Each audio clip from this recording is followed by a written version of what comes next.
Hi guys. So today I wanted to talk to you guys about relationships and mirroring.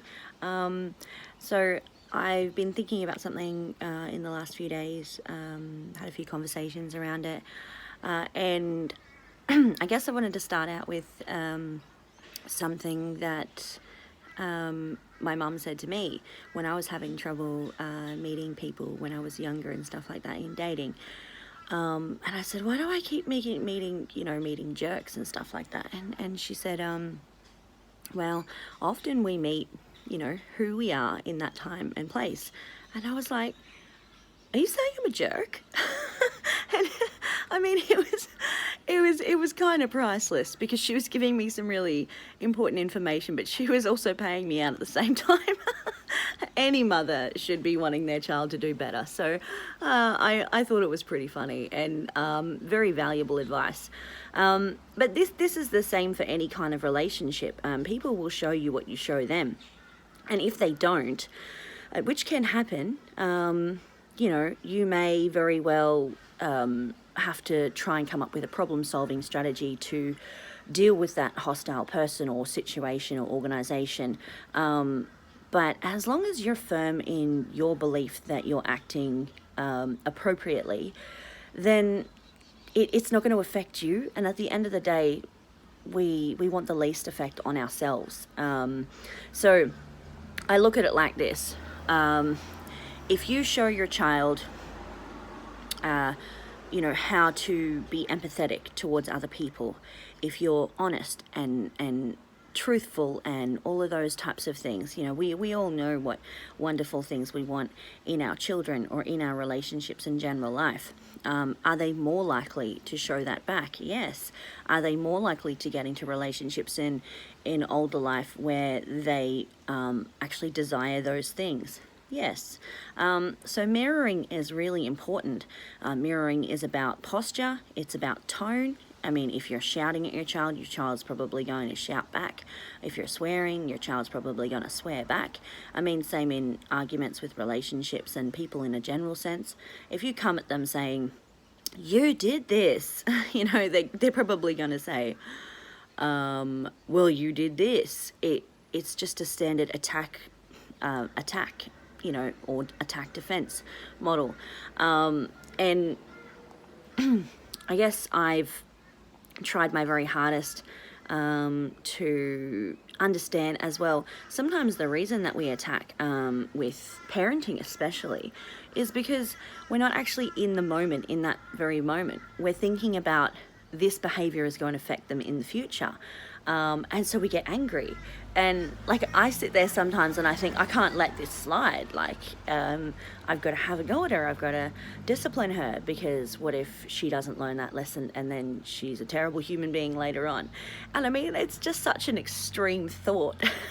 And the thing is that if we get stressed over these things that may or may not happen, then we're making an actual fact happen in the now. This future thing could potentially happen or not, and we have a lot of time to make it not happen, but then we act out and we get angry and frustrated in the now, and that's a fact. That's happening right now. We have control over that. So I've really got to think on why I get angry with my child especially, or why I say things and stuff like that, and if it's based on right now and it's necessary, or whether it's something that could potentially happen in the future. So I guess I heard a lady say something on a post where she was being spoken to in quite a rude way by some men about her body and things of that nature. And she said, it's important to be kind, not nice. She said, I mean, being kind is about doing what's right. And being nice is about being agreeable. And I guess in your life, are you mirroring nicety? Are you being agreeable? Are you getting your needs met? Or, are you being kind and compassionate and understanding and empathetic? Being sympathetic is different to empathetic, because sympathy is often something that people don't want. And if they do want sympathy, it can potentially be for the wrong reasons. But if you're being empathetic, you're understanding what those feelings feel like. You're not trying to take on board all of their problems and situations, and you're trying to help that person in the best way possible without being consumed by everything that's going on in their life as well, which is the best way to do it, because if you've ever tried to help someone drowning, they will pull you under. So I guess being empathetic may very well be grabbing a boogie board and letting them grab onto that, but also feeling the fact that they felt upset and they were struggling. So I guess there was an exercise that I did when I was a bit younger in parenthood. My daughter is now 6, but when she was about 2, my therapist asked me, what would you like your daughter to say if it was, let's say, a parent interview? How was your parenting when she's 18? And it was interesting for me because I had all these ideas on what I would like her to say, obviously all good things. No, I wanted her to say I was fair and just and showed her love and all of those types of deals. And then she asked me what I wanted for her, like how did I want her to see herself. I wanted her to be confident and financially stable and all of these wonderful things. And then she asked me what I thought of myself. And everything changed then because I had all these negative views of myself. I was financially not very stable. I was, I think, quite self-conscious, and I had no self-esteem. And she said, how do you expect her to learn that? And I was like, what? Yeah.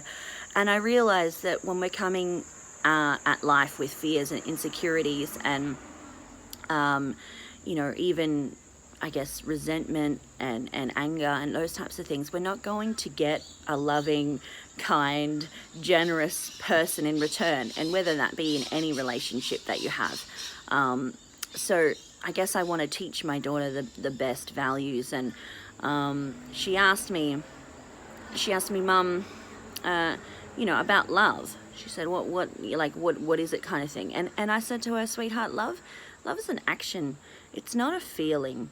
So I guess I've had to kind of learn that over time, that those feelings that you feel, when you meet someone and you think, oh my goodness, that person's great, that little crush that you have, or even the feelings that you have for your children or loved ones in your life, you'll notice that those feelings are backed up with memories, with actions, with and I said to her, sweetheart, love is when I pick you up from school and I cook you dinner and I give you hugs because you're sad, and I talk to you about the bad things as well in your life, and so I tried to teach her that I guess there's not one answer for a whole word. Just like in any relationship, you might require respect, and that is not just the word respect means one thing. It's a multitude of things, and I feel like